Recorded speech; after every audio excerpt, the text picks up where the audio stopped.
Ikaw naman? Ako, nandidirian mo ba yung tayo ng kalabaw? Damo lang yan eh. Damo lang yan. Oh, matigas.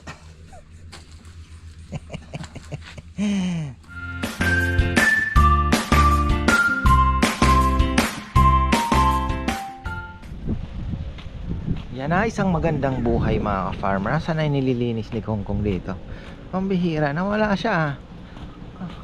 Akala ko marami nang nalinis, iniwan ko kahapon. Oh. Hanggang dun pa rin pala siya. Sabi ko malinis na sana at mapalabas natin yung mga saging. Sabi ko wag nang sisira, sunugin yung mga damo na naputol. Ay, anong yan, mabubulok naman yan eh. Mulching na rin yan at the same time. So, ang plano natin dito is magbawas po ng mahogany pagka medyo na, para naman na kumbaga ay mapalabas natin yung niyog. Ayan. Oh. Wala akong asin na kasi yung asin na andyan na stock galing Ilocos, pino. Pang lechon po yun, sayang naman. Yung pang abono natin sa mga niyog, yung mga malalaki naman na malalaking tawag dito, yung pagkabutil niya. Ay nako, iniipit ko lang sa kilikili. Hirap. Ay buhay. Ayan tayo, didilig tayo at ano nang nangyari? Yan, kahapon di ako nakapagdilig dahil birthday po ng aking mahal na panganay na nahuhuli sa eskwelahan. Nako po, ang grabe naman ngayon, grade 2 mga farmer, division na napaka na. Sabi ko nga, masyado naman. Hindi po ako against sa ng education ng mga bata hindi po ako against, pero I think too much. Masyado na pong pinupush yung bata. Imagine niyo nung ako elementary, yung pinag-aaralan ni na Chichi ngayon, grade 4 ko na ata. Huwag naman natin masyado sanang stress yung mga bata. Alam niyo, mas mahalagang maturuan sana natin ang disiplina, ng respeto. Ano pa ba yung mga foundation po ng dapat matutunan ng isang tao, 'di ba? Yung sana kahit private school na andun pa rin yung Monday cleaners tayo, maagang kailangan pumasok. Pero wala na po ata ngayon yun yung pong nawawala. Malaking bagay yung mga ganun. So tinuturuan ko si Chichi, sabi ko, Chi, hindi tayo makakapag-divide kung hindi mo memorize yung multiplication table. Kasi kako ang division at ang multiplication magkamag-anak yan. So hindi ka pwedeng mag-divide nang hindi mo nga ako kabisado yung multiplication table. Hindi magiging madali para sa'yo. Ini-explain ko sa kanya yung, tingnan mo kako yung 6 2 times 3 6 divided by 3 is 2 kako. Tapos pag inano mo kako yung 2 times 3, 6 naman. Yung tatlong yan kako, umiikot lang. Hindi mo maintindihan kung hindi mo kabisado. So medyo na-stress ko kahapon kasi sabi ko nag-tutor din siya, pero syempre yung pagpasok po sa utak ng bata hindi naman ganun kadali Kaya sabi ko, bebe, anong gagawin natin? Kailangan ma-memorize niya. Sabi ko, si Sima, wag na munang pupunta ng Sabado at Linggo. Memorize mo muna yung multiplication table mo. Gaway kaming magtatay kagabi.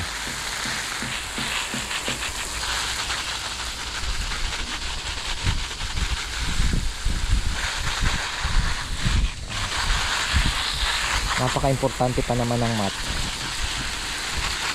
Kasi kailangan every step yung math makuha mo, kasi lahat yan gagamitin yung MDAS na yan, dapat perfect mo talaga yan dahil mag-algebra ka, lahat ginagamit, di ba?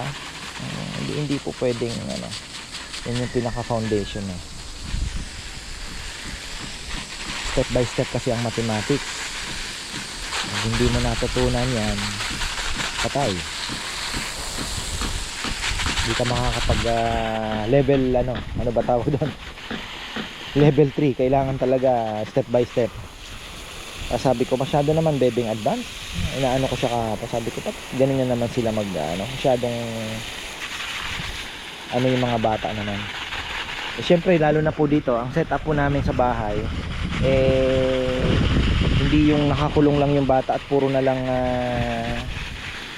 alam mo yun, puro na lang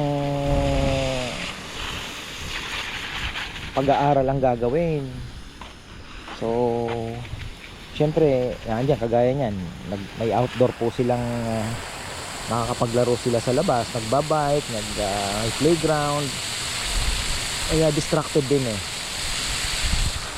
yun po ang kaibahan naman ng setup namin dito. Kailangan mabilig ko ng maayos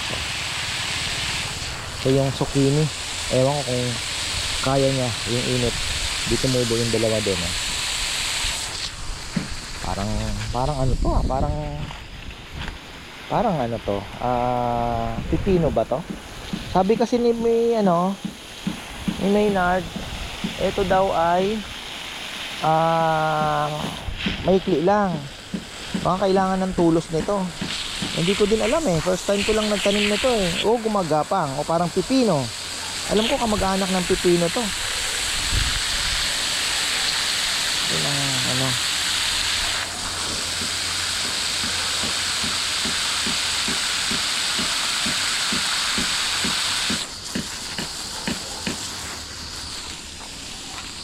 mainit parang tumitiklop yung dahon.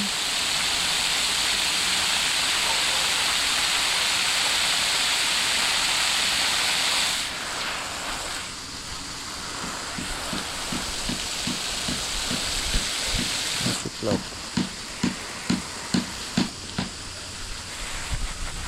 Busy sila sa pag ng poste. Sana mabuhusan po ngayon. Sana makapagbuhos ngayon. Pwede na yung mustasa natin. Konti pa. Konti pa.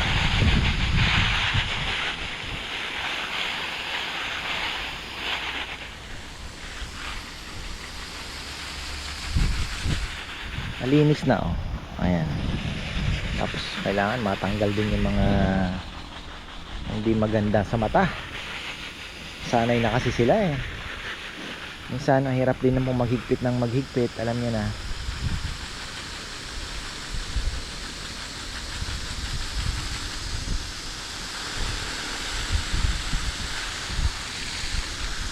Hirap tayo sa baboy, malalaki, pang shop. Ang hirap pumili ng maganda. Stress din si Maring Sebi. Papahanap ako ng magandang pang shop kasi siyempre, sabi ko kahit mataba, mas gusto ko pa kesa sa yung dry ka ako na karne na minsan hybrid ang nadadala sa akin. Mas gusto ko pa yung medyo mataba. Magbabawas ka ng taba, okay lang. Importante, mas masarap kasi ang karne ng matabang baboy. Tanggalin ko na lang kung bawas na lang ako sa taba, okay lang yan. Kesa naman yung dry at sumasapal.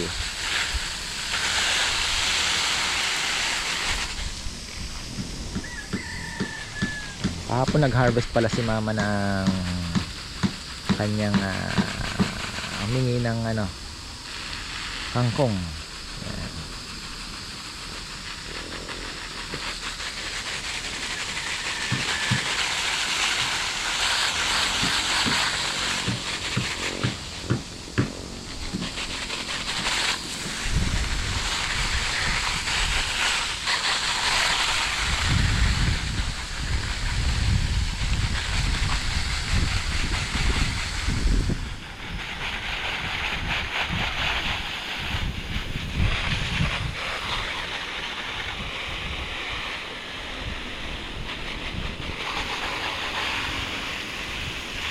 Kailangan talaga medyo basa dahil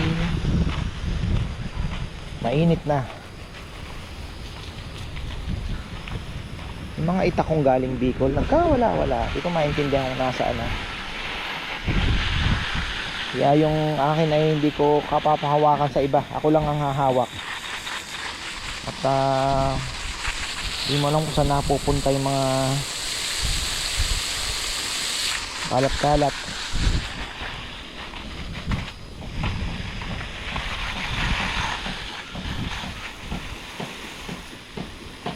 Kasi maganda sana yung sa Bicol na magagaan lang, pang tabas ng mga ano ba, damo-damo. Ito nalinis ko na. Sana ay hirap-hirap talaga ang onion leeks. I don't think kaya natin mga ka-farmer. I tried my best. Unang-una matagal din pong tumubo. Hindi siya ano, matagal din. Ayun o.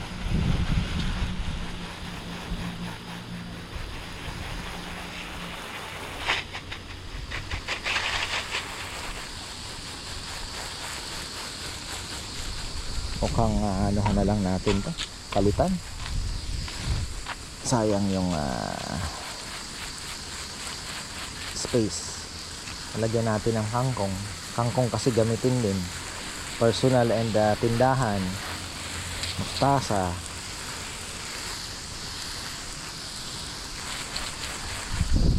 Mukhang dinilig to ni Kongkong kahapon. Ganda na ating radish.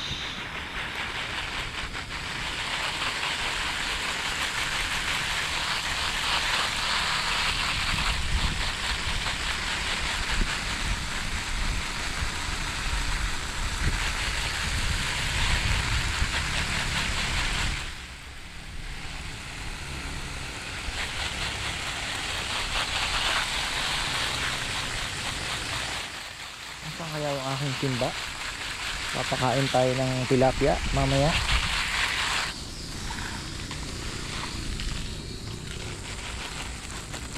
Oy, oy, oy, oy, oy, oy.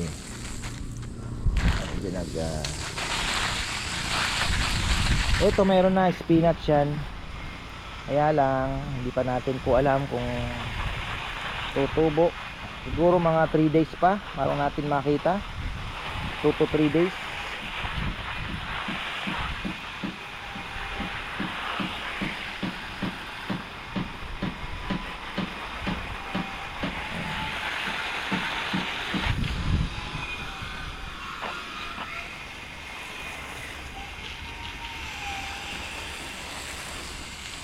Wala pa.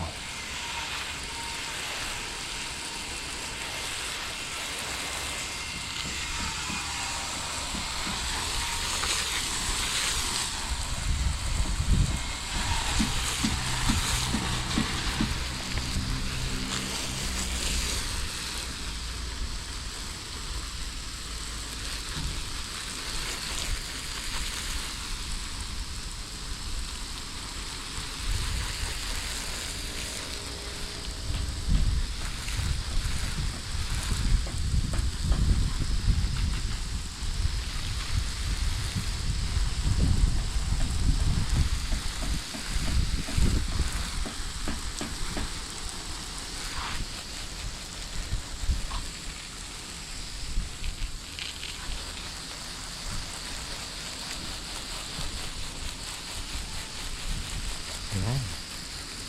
Stress reliever talaga ang pagdidilig, ano? Mga farmer, eh. Ngayong masisihan ka. Ito nininis na rin pala ni Kongkong. Ayan. Ito, mga latundan po itong tira pa nung unang panahon. Mga unang panahon pa po ito. Ayan, oh. Kailangan ni-replant lang po ito at bibigyan natin ng magandang ano din yan. Kakaroon ng chance. Biyak-biyak na yung lupa, oh.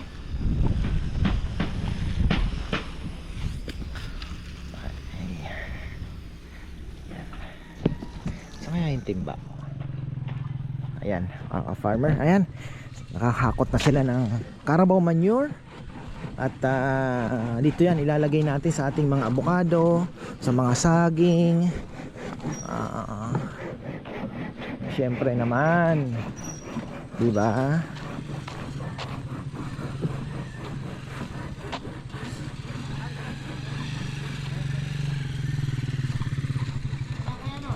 Na? Ay dito siguro. Kaya mo umakyat? Hindi. Kung hindi na, dyan na lang sa baba. Kung hindi na kaya umakyat, euro yan eh, kaya ng euro. Ay hindi. Hindi dapat dito eh. Dapat dito eh. Dapat dito oh, yan oh. Dito na lang. Ha? Pwede na dito na lang oh. Kasi yung mga avocado, yung ano dito na muna unang tinest mo muna. Ha? Oh, yung ano ni Junjun. Saan ba? Dito lang kahit sa gilid lang kasi ay kakalat naman natin yan agad eh.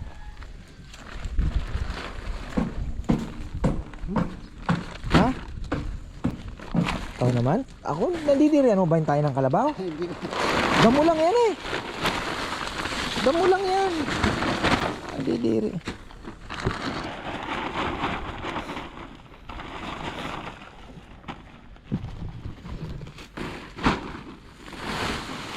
Ayan ah. Ayan, fresh na fresh. Fresh na fresh. Tapos yung susunod, doon na sa loob ng ano ko. Kong. Na. Meron pa ba? Ha?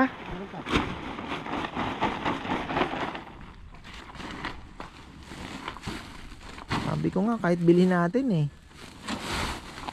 Yun oh. Yun, Fresh na fresh. Ay, patayin mo yung ano ha. Yan yung kumakain ng nyug, di ba? Pag naging ano no. Ha? Ano pisano ko? Pantot. Ha? Ay ko yung ano. Oo. Mamatay na yan dyan. Matay na dyan ako.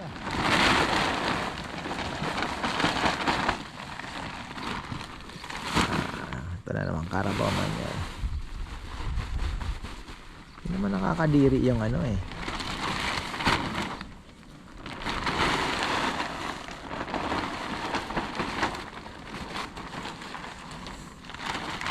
Kanino yan? Isang ano lang to? Isang lugar lang tong pinagkuhanan nyo Kong? Na? Ay, meron dyan o.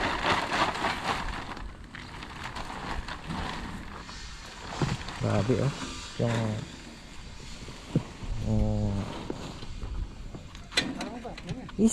Ibig sabihin yung yung kumakain ng ganito, yung galing po sa kahoy. Kasi meron din galing sa poop ng ano eh. Ibig sabihin ka-dirs pala yun ano. Kinakain nila.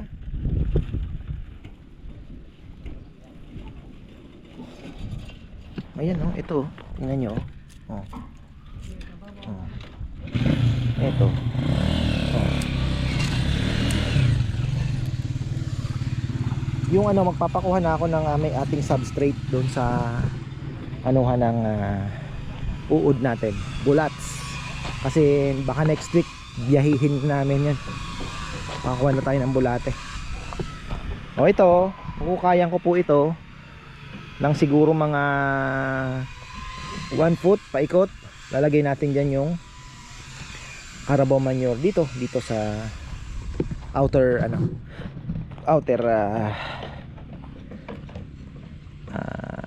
area ng puno.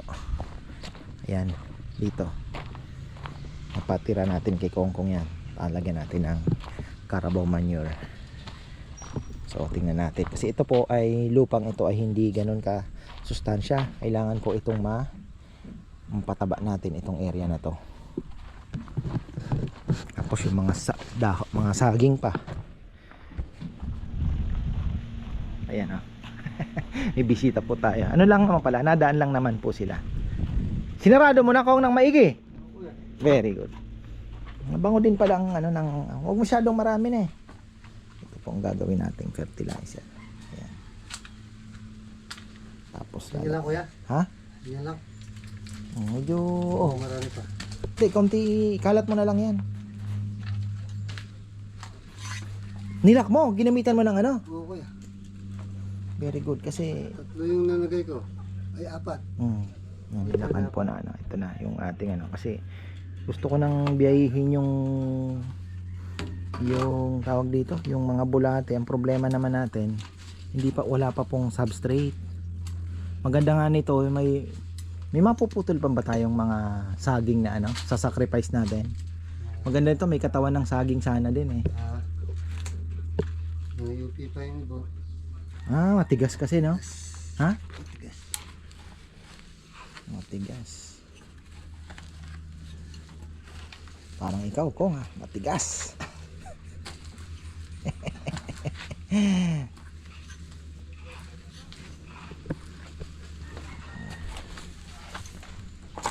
Kahit dagdagan mo ng konti, pag dikit-dikitin mo, importante masara natin ng maigi, no?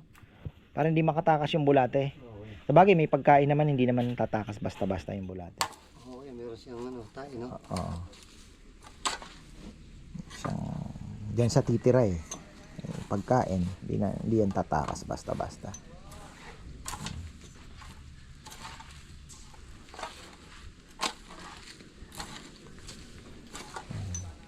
Saka na ulit magdagdag siguro ng para mainit na, kailangan nasa lilim ka na. Ay. Pero yung doon, yung sinasabi ko na yung paikot, unti-untiin lang natin, no? Yung mga paglalagyan po ng fertilizer. So ayan, at least nakakakot na po tayo ng